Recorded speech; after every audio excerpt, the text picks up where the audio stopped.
Pendant des décennies, l'agriculture a constitué le cœur de l'économie haïtienne. La majorité de la population vivait dans les zones rurales. Les familles cultivaient du maïs, du manioc, des haricots, des fruits tropicaux et surtout du riz. Dans la vallée de l'Artibonite, souvent appelée le grenier à riz du pays, des milliers de producteurs alimentaient les marchés nationaux.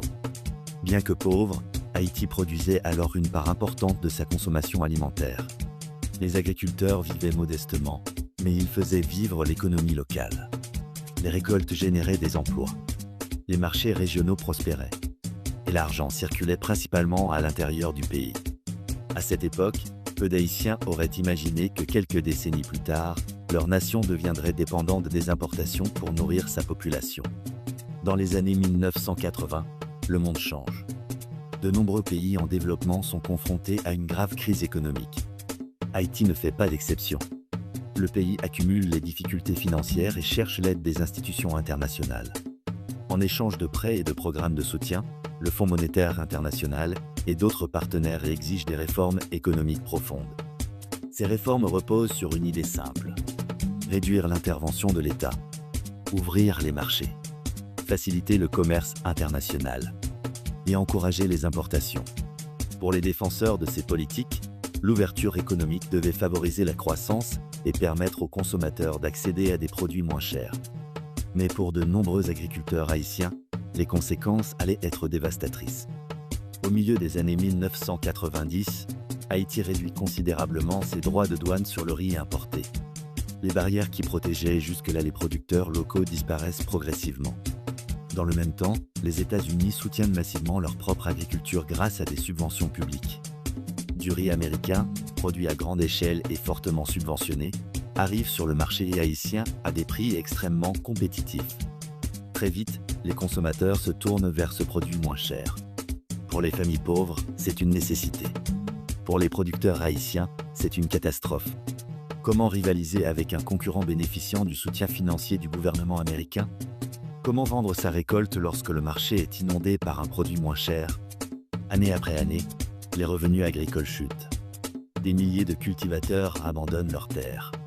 Les communautés rurales commencent à s'appauvrir davantage. L'impact dépasse rapidement la seule question du riz. Lorsque les agriculteurs perdent leurs revenus, toute l'économie rurale souffre.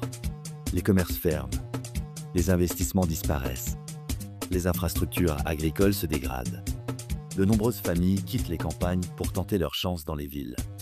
Mais les villes ne disposent pas des emplois nécessaires pour absorber cet afflux de population. La pauvreté se déplace simplement d'un endroit à un autre. Pendant ce temps, la dépendance alimentaire d'Haïti augmente. Une part croissante de la nourriture consommée dans le pays provient désormais de l'étranger. Le pays devient vulnérable à tout choc affectant les marchés internationaux. Une vulnérabilité qui finira par coûter très cher. Lorsque les prix mondiaux des aliments augmentent, les conséquences pour Haïti sont immédiates. Le pays dépend désormais largement des importations. Chaque hausse du prix du transport maritime, chaque crise internationale, chaque perturbation des chaînes d'approvisionnement se répercute directement sur l'assiette des Haïtiens. Pour des millions de familles vivant déjà dans une extrême précarité, quelques dollars supplémentaires sur un sac de riz peuvent faire la différence entre manger et avoir faim. Les crises mondiales récentes ont aggravé cette situation. L'inflation alimentaire a atteint des niveaux insoutenables pour une grande partie de la population. Dans certains foyers, les repas sont réduits. Dans d'autres, ils disparaissent complètement. En 2010, un événement attire particulièrement l'attention. Lors d'une audition devant le Congrès américain, l'ancien président américain Bill Clinton reconnaît publiquement les conséquences négatives des politiques commerciales soutenues par son administration. Il explique que l'ouverture du marché haïtien au riz américain avait certes bénéficié aux producteurs américains, mais qu'elle n'avait pas aidé Haïti à construire une économie agricole durable. Pour de nombreux Haïtiens, cette déclaration est perçue comme un aveu. La confirmation que leur agriculture a été sacrifiée au profit d'intérêts économiques plus puissants. D'autres observateurs soulignent cependant que les difficultés agricoles d'Haïti ne peuvent être expliquées uniquement par les importations. Ils évoquent également l'instabilité politique, les catastrophes naturelles, le manque d'investissement public et la faiblesse des infrastructures. La réalité est complexe. Mais pour beaucoup d'Haïtiens, le symbole demeure puissant.